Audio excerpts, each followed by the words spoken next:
Hey everybody, Andrew from findyourfuels.com here to help you again today. Today we're going to be talking about situational leadership. And what I mean by that is leadership that can flex based upon the project. Now, I know we all prefer the term leadership to the term situational because a lot of us have been trained that leadership is the prime goal of all employment, that you want to be the manager, you want to be the boss. Who wants to work for somebody else, right?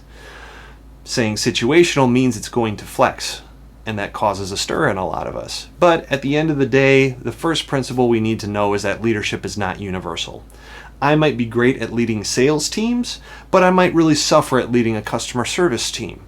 And even if I as a leader want to go the extra mile and show the owner of the company that I can really be a multifaceted leader and I approach the customer service project with gusto, not having the sensibilities to keep relationships. Most sales professionals are adept at taking relationships and turning them into action. And at times when it's uncontrolled, it can lead to those relationships expiring, but we got the sale. Having those kinds of success in that area does make it harder for you to remember that for this instance, it's more about keeping the customers than getting the sale.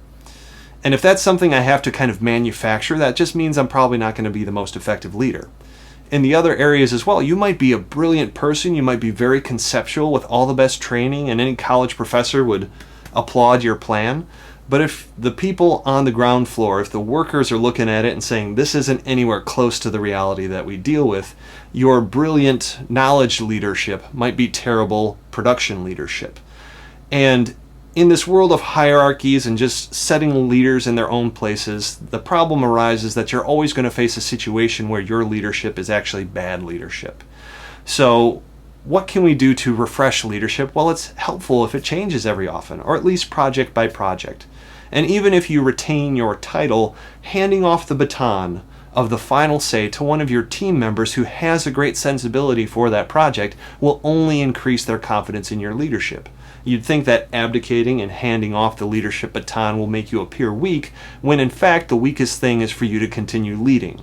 Because as they start going down the road and clearly seeing that you don't really have what it takes to make the right decision, their confidence in you lowers. But if there's someone on your team who has the kinds of sensibilities that your customer might say at the end of that sales process, setting them as that kind of canary in the cave to say if they start to wither, our customers will probably wither. So you know what?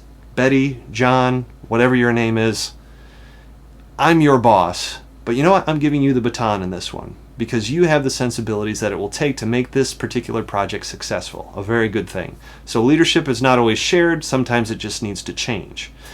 And really at the end of this, you're matching the situation to the style.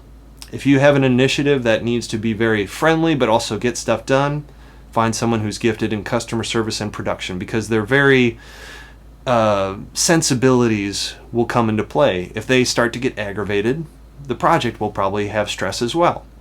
Now, I'm not trying to add extra work to your plate. I'm actually trying to make life easier. And what you'll find as you go for more of a situational leadership paradigm is that by changing hands in leadership, by allowing others on the team to have the final say based upon the situation, not only will they have increased confidence in your leadership, but the projects themselves will be dynamically better.